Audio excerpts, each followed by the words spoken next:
Welcome students. In 5th semester mechanical, one of your subjects will be refrigeration and air conditioning. It will be a theory as well as practical subject जिसमें हम refrigeration और air conditioning से related different appliances, equipments और इन सब के working principle को study करेंगे। इसमें हम सीखेंगे कि रेफ्रिजरेटर, विंडो और split AC, car AC, cold storage, ice plant, ये सब कैसे वर्क करते हैं और इनके मेन पार्ट्स कौन कौन से हैं।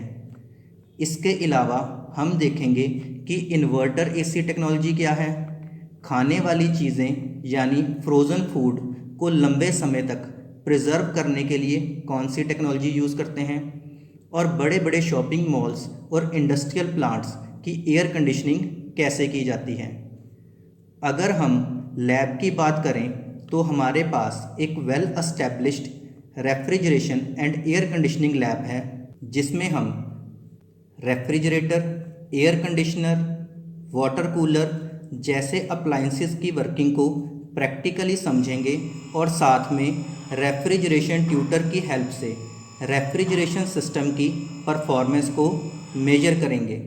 इसके अलावा हम रेफ्रिजरेशन और एयर कंडीशनिंग सिस्टम की मैन्युफैक्चरिंग और रिपेयरिंग प्रोसेस में फ्रीक्वेंटली यूज़ होने वाले टूल्स और ऑपरेशंस जैसे कि cutting, flaring, swaging, brazing, bending आदि को एक्चुअली परफॉर्म करेंगे।